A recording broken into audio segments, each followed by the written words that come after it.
Alright, we're finally down to the top 10 worst films of 2017 for me, and you're probably wondering, what the hell could be worse than the Emoji Movie? What the hell could be worse than all the other films that I told in my last video? Well, here we go, people.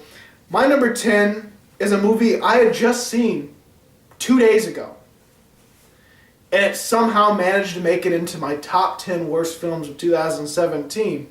Because I dreaded almost every second of it.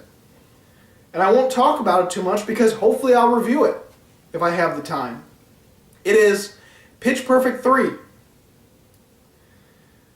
Now I have a little bit of history with Pitch Perfect.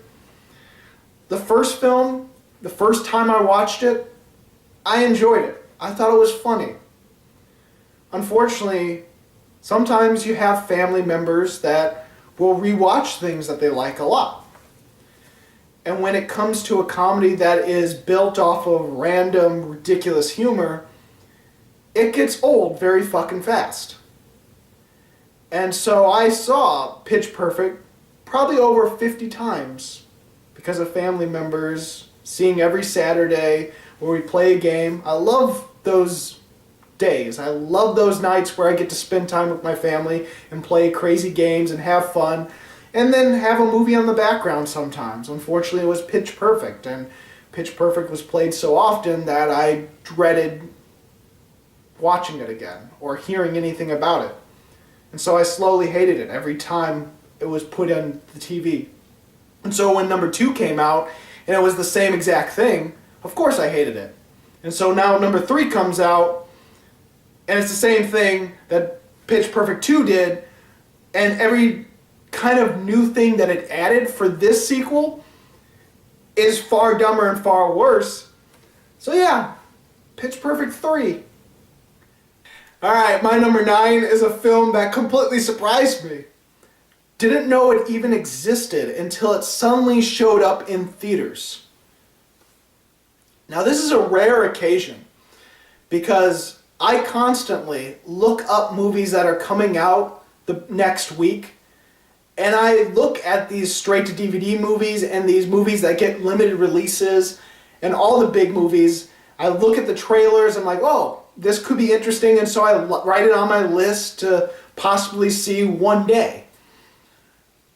I had no idea this movie existed until it popped out into theaters, and I was probably the only person that saw it because it only lasted a week.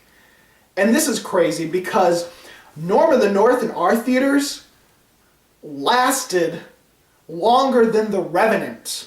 It lasted over a month in our theaters. This movie lasted 1 week.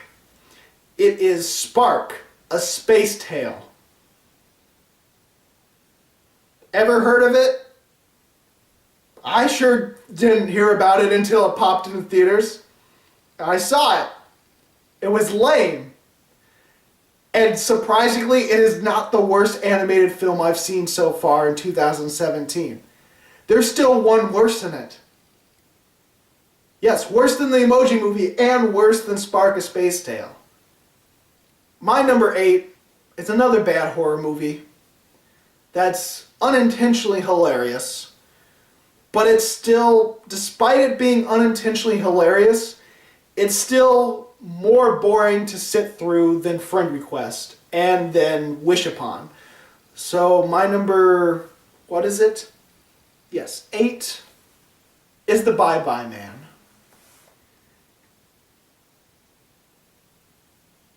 Do I really need to go into detail with this movie? It's the frickin' Bye Bye Man. What can I say that hasn't been said already by countless people? Still not the worst film I've seen this year. Alright, my number 7 is the worst animated film I've seen this year. And every time I hear about someone that has seen it in my town, they absolutely adore it. Is it because it's based off of the Nativity story? And it's like, oh, you can't say anything bad about Jesus or a religious movie? Because I know there's a bunch of people that love religious movies just because they're religious, despite it either being a good or a bad message.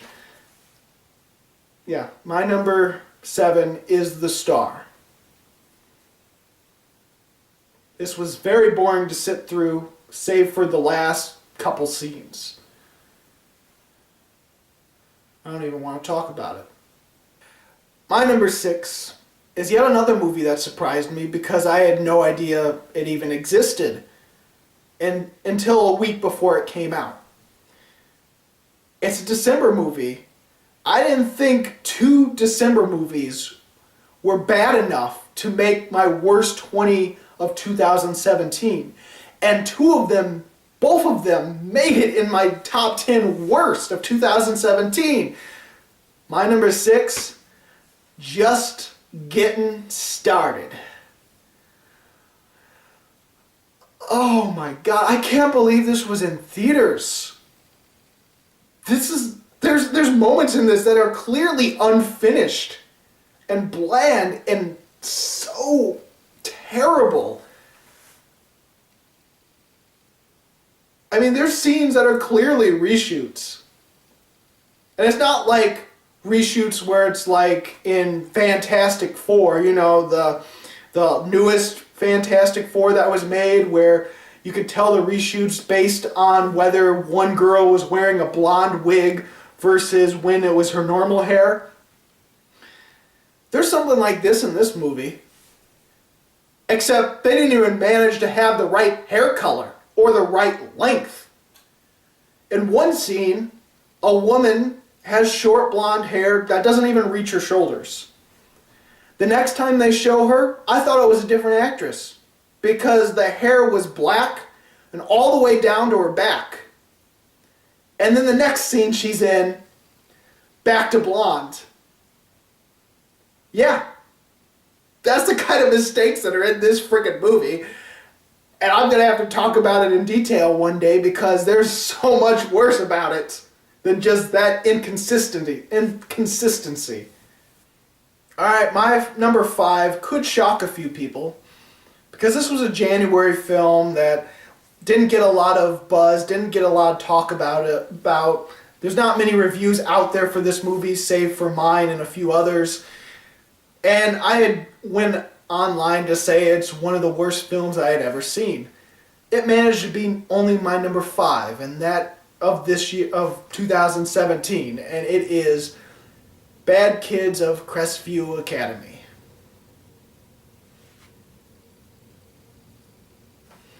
Just watch my review for this. I think I say enough. This is... Alright, my number 4 is one I'm definitely going to have to review someday. Because at the end of the film, I got up and I said, what was the point? I asked myself, what was the point and what even happened and what was the story? My number 4 is The Bronx Bull, which at first was supposedly supposed to be the sequel to Raging Bull. You know, a classic movie that I unfortunately haven't seen yet. But there's no story in this movie. There's moments of story, but nothing leads up to anything, and it feels like it's just a bunch of side stories all rolled up into one and just say, hey, it's about this one boxer's life. It's an old style biopic where it's not one major story, it's just a bunch of different events in his life, and it just feels like it's constantly doing a different story throughout and then never finishing any of those stories, and if it does finish it, it finishes it in a half-assed way.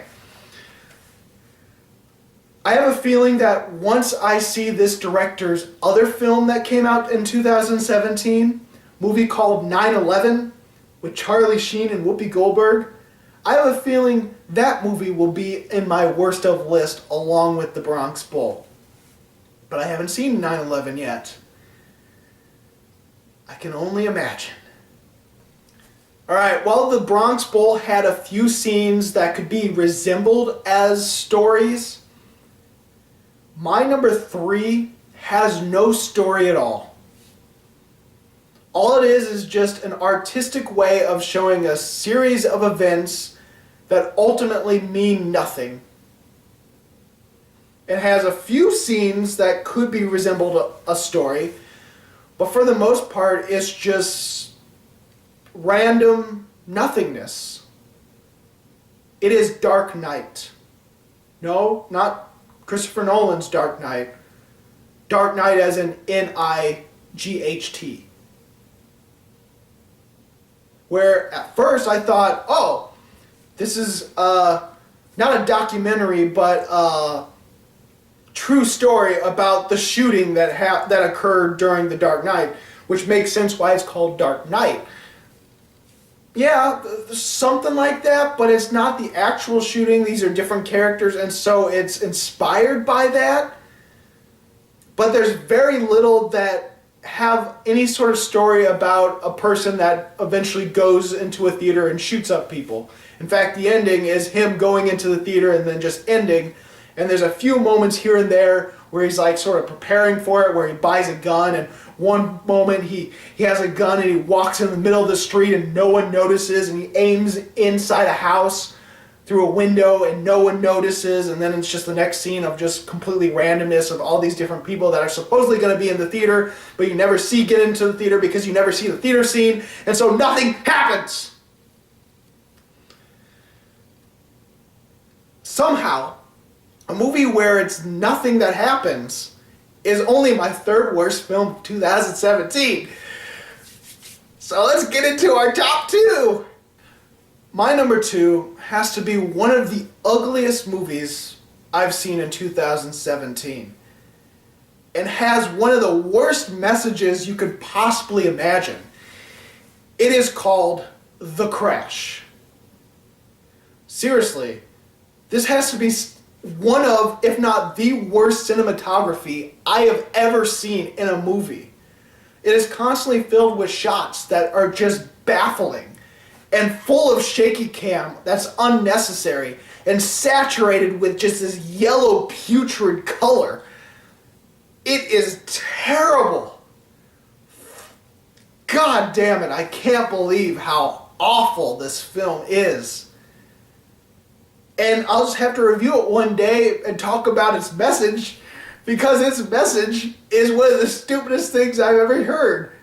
It's clearly some arts, and almost like, it's like the message that you'd expect like a very liberal art student to have in his artistic movie.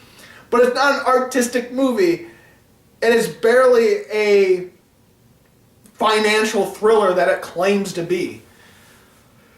God damn it. This was awful. But at least I didn't see that in theaters. My number one, I saw in theaters. Can't believe they made a sequel so quickly. But then again, it makes sense since the first movie that was made last year only took about a week to film and edit and create. This movie probably took less time because this is probably even lazier than the first film. It is Tyler Perry's Boo 2: A Madea Halloween. The fact that they made a second one.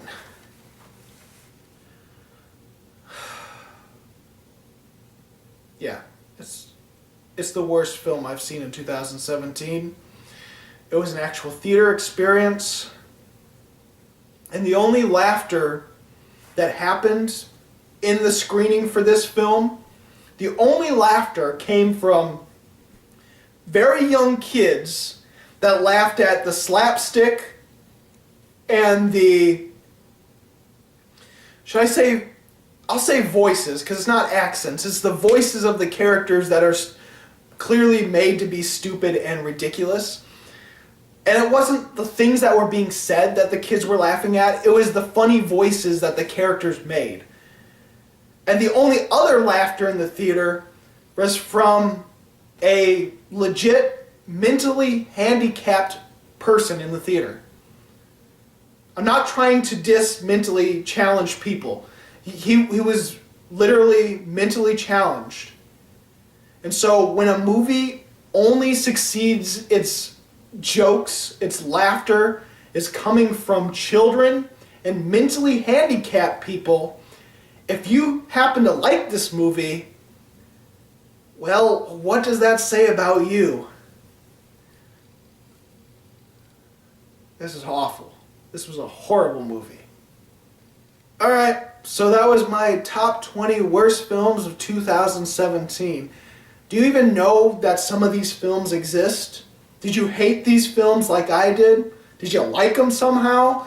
Go ahead and comment below. Tell me if you liked them, if you hated them, which films you thought were the worst of 2017. Go ahead, I'm very curious to hear what you have to say about films in general. And if you like this video and want to see more, please subscribe and check out my movie reviews and countdowns of the various years that I've been on YouTube, which I think is 3 years now. I think 3 years now. Anyway, this is Bruce Gifford, and this was Just My Opinion.